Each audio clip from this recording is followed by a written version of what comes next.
Salut tout le monde, c'est MyCode Développement et aujourd'hui on se retrouve pour une nouvelle vidéo sur un sujet vaste, les chaînes de caractères. Je vais vous présenter 6 méthodes sur ce sujet importantes à connaître. J'espère vous apprendre des méthodes que vous ne connaissez pas, alors on se dit c'est parti. Pour faire tous nos tests, on se retrouve sur un fichier Python. Dans ce fichier Python, on va pouvoir faire tous nos tests et pour cela, il va falloir créer une variable contenant notre chaîne de caractères que je vais appeler str pour string, mais vous l'appelez comme vous voulez bien sûr. Je vais mettre j'aime, pourquoi pas MyCode développement, car il est trop fort. Vous mettez la phrase que vous voulez, on s'en fiche, c'est juste pour nos tests, avec un point d'exclamation. La première méthode que j'ai envie de vous présenter, c'est une méthode qui nous permet de mettre cette chaîne de caractères tout en majuscule. Donc, on va mettre une réponse, une variable réponse, qui va prendre pour valeur str, donc notre chaîne de caractères, notre phrase, point upper. Upper, on va mettre toute notre chaîne de caractères en majuscule. On fait le test en écrivant print res pour réponse. On voit bien que toute notre chaîne de caractères est écrite en majuscule. Pour la seconde méthode que j'ai envie de vous présenter, c'est une méthode qui nous permet de faire l'inverse. Cette fois-ci, au lieu de mettre en majuscule, elle nous permet de mettre en minuscule. Pour cela, vous changez le upper par le lower. Et si on teste ça dans la console, on remarque que tous nos caractères sont en minuscule. Dernière méthode que j'ai envie de vous présenter dans cet univers, c'est celle qui nous permet de mettre la première lettre de chaque mot en majuscule. C'est title. On lance. Voilà le résultat, toutes les premières lettres de chaque mot sont en majuscule. On peut maintenant passer à une nouvelle méthode que je vous propose. Cette fois-ci, cette méthode va nous permettre de split, comme son nom l'indique, nous va permettre de découper notre chaîne de caractères en plusieurs mots. Pour ça, on va enlever le title et on va mettre un split. Vous allez regarder par vous-même qu'est-ce que ça nous donne. On voit que ça nous a renvoyé une liste où il a découpé notre chaîne de caractères chaque fois où il y avait un espace. Donc entre le j'aime et MyCode, il y a un espace, donc il nous a créé une liste, un élément de cette liste avec ça. Le MyCode aussi, le développement, le car, donc tout ça. Il y a une petite subtilité parce qu'on peut lui dire où couper.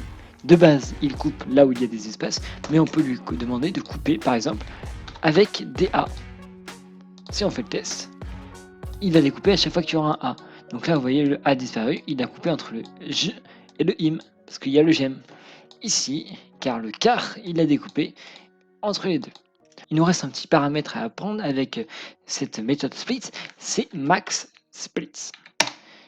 Max split, ça va nous permettre de dire combien de fois maximum on veut que notre chaîne de caractères soit découpée. Si on met 2, vous allez voir que normalement il est censé couper à chaque espace, mais il va le faire que 2 fois. Il le fait une fois, puis 2 fois, puis après il laisse comme tel. Si on veut mettre autre chose comme juste 1, on reteste. Et là, il a coupé une fois, puis le reste comme ça. Ces deux paramètres que je vous ai présentés peuvent être assemblés les deux en même temps et marcher conjointement. Par exemple, si je teste en mettant toujours on coupe au niveau, par cette fois, du E, il me demande de couper qu'une seule fois. Il va couper là le j'aime E et après il va laisser comme tel. Donc ces deux paramètres sont intéressants et nous permettent de découper des phrases qui peuvent être utiles dans certains cas. Mais bien sûr, ce sera à vous de savoir quand l'utiliser. Je vous propose une nouvelle méthode maintenant. Hop hop hop, juste avant ça, vous êtes plus de 90% à regarder les vidéos et à pas être abonné, donc n'hésitez pas à vous abonner. On peut maintenant passer à la troisième méthode. Dans cette troisième méthode, je vous propose une nouvelle méthode qui est la méthode replace. Cette méthode va nous permettre de remplacer certains caractères par d'autres. Par exemple, si on fait test, je vais remplacer tous les E par des points d'exclamation ou des points d'interrogation. Donc replace, je mets le premier paramètre qui correspond à celle que je veux remplacer et par quoi je vais les remplacer. Si je teste, on voit qu'il va remplacer tous les E par des points d'interrogation. Nouveau, je peux même mettre des chaînes, donc par exemple MyCode comme ceci par salut. Pourquoi pas, mince. Par salut. Si je teste, j'aime salut, développement. Donc il a bien remplacé my code par contre, si je mets un M minuscule alors que c'est un M majuscule, il ne va rien changer parce que pour lui, un M majuscule et un minuscule ne sont pas la même chose. Donc faites attention à ne pas vous faire avoir. On passe maintenant à la quatrième méthode qui est la méthode strip. Alors on va enlever ce qu'on a fait juste avant avec le replace et à la place on va mettre strip. Et je vais vous laisser regarder ce que ça donne. Vous allez me dire ça ne change absolument rien. Mais regardez l'indentation juste ici, on a un petit espace qui correspond à celui-ci. La méthode sweep va, comme le dit, nettoyer les bords. Donc elle va enlever tous les petits blancs sur les côtés. Donc ça peut être très utile dans certaines situations où vous voulez pas qu'il y ait des blancs. Et vous permet de nettoyer tout ça. C'est une méthode plutôt rapide, mais plutôt efficace, alors à vous de tester. Je vous propose maintenant la cinquième méthode, qui est la méthode find. La méthode find, comme ceci, elle va chercher un caractère.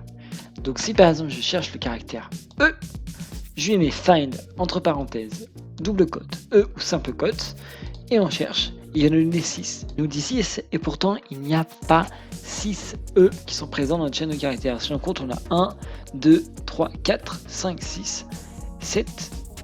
Il y en a 7 et pourtant il nous en dit 6. Pourquoi?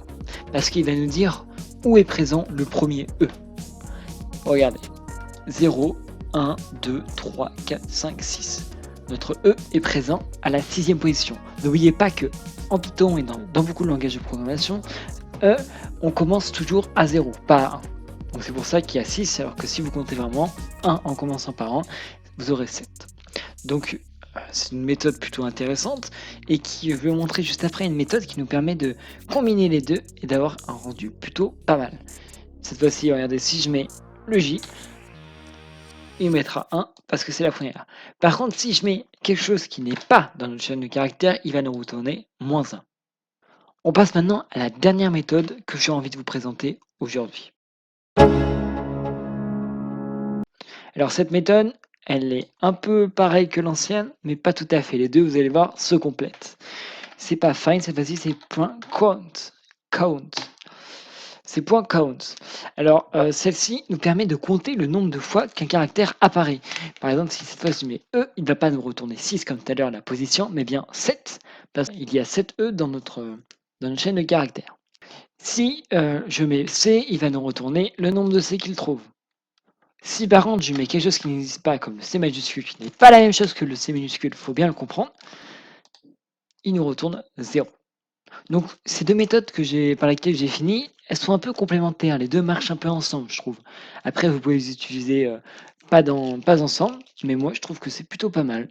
Merci d'avoir suivi cette vidéo. J'espère que vous avez appris plein de méthodes aujourd'hui avec moi, ou au moins que j'ai réussi à vous en faire découvrir au moins une. Merci encore. Je vous dis à dans 2 semaines. Allez, à plus.